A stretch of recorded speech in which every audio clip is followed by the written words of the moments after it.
काव्या के साथ हुए हादसे के लिए दाइमा ने ईशा को जिम्मेदार ठहराया और उसे धक्के मारकर घर से बाहर निकाल दिया। पति ब्रह्मचारी में फिर से एक ऐसा मोड़ आने वाला है जहां ईशा को अपनी सच्चाई साबित करने के लिए अग्नि परीक्षा देनी पड़ेगी।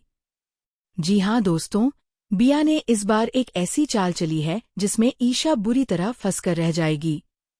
अपनी इस चाल को पूरा करने के लिए बिया ने काव्या को मोहरा बनाया है। जब ईशा दाइमा के कहने पर काव्या की मदद करने के लिए गुलाब हवेली जाती है तो किचन में काम करते वक्त ईशा का ध्यान बारबियां और सूरज की तरफ चला जाता है, जिसकी वजह से वह काव्या की खास मदद नहीं कर पाती। इसी बीच बिंदिया और सूरज को देखने के लिए ईशा उसी होटल चली जाती है जहां पर वे दोनों मौजूद होते हैं। ईशा जाने से पहले काव्या को यह बताना भूल जाती है कि ओवन बंद कर लेना। ईशा के जाने के बाद काव्या किचन में काम कर रही होती है और तभी अचानक किचन में एक जोरदार धमाका होता है।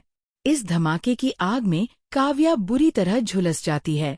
जब दाइमा को काव्या के साथ हुए इस हादसे के बारे में पता चलता है तो वह इसके लिए ईशा को जिम्मेदार ठहराती है और उसे धक्के मारकर घर से बाहर निकाल देती है।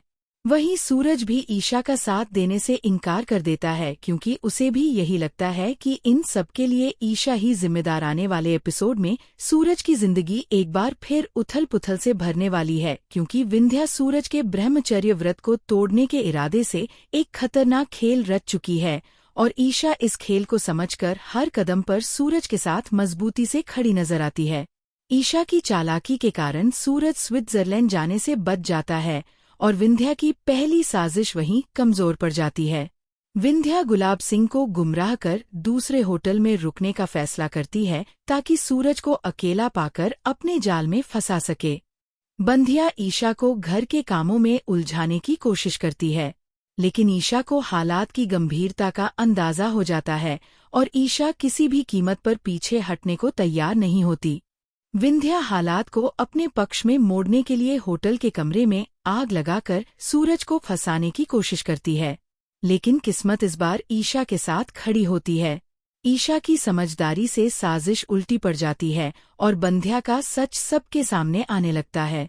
ईशा जानबूझकर बंध्या को ये एहसास दिला देती है कि उसका खेल पूरी तरह नाकाम हो चुका है। अब बंध्या के मन में बदले की आग और तेज भड़क उठती है। क्या बंध्या ने अनजाने में किसी गैर मर्द को गले लगा लिया? और क्या ईशा ही तोड़ेगी अब सूरज का ब्रह्मचर्य?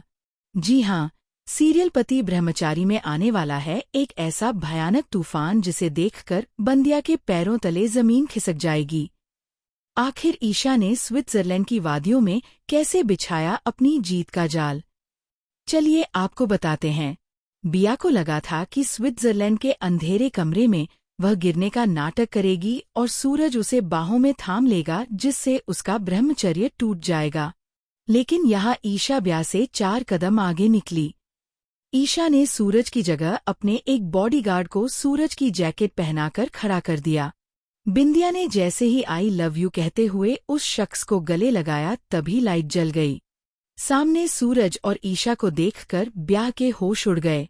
बिंदिया का पर्दाफाश करते हुए ईशा ने सबके सामने गरजते हुए कहा, जब ब्रह्मचर्य को तुम अपनी साजिशों से तोड़ना चाहती थी, उसे कोई हाथ भी नहीं लगा सकता। यहीं पर ईशा ने सूरज को गले लगाकर ये साफ कर दिया कि सूरज का ये व्रत अब सिर्फ ईशा के साथ ही पूरा होगा। इस अपमान ने ब्याह के अंदर बदले की आग को और भड़का दिया है। अपनी हार से बौखलाई बंदियां अब काव्या और आरव के रिश्ते में आग लगाने वाली है। वह काव्या की झूठी हमदर्द बनेगी और आरव को विलेन साबित कर देगी। हालात इतने खराब कर दिए जाएंगे कि बेचारी काव्या को गुलाब हवेली छोड़कर जाना पड़ेगा। और सबसे बड़ा ट्विस्ट तो ये है कि ब्या इस पूरे टूटे हुए परिवार का इल्जाम ईशा के सिर मर देगी। ताई माँ का गुस्सा अब ईशा पर फूटने वाला है। हवेली में यह अफवाह फैल जाएगी कि ईशा के आने से ही घर की खुशियों को नजर लग गई है। सूरज एक तरफ ईशा का साथ देना चाहता है तो दूसरी तरफ अपने परिवार को टूटता देख उसका दिल भी डोल रहा है। क्या ईशा बंदिया की इस नई साजिश को मात दे पाएगी या फिर काव्या की बर्बादी ईशा और सूरज को हमेशा के लिए अलग कर देगी?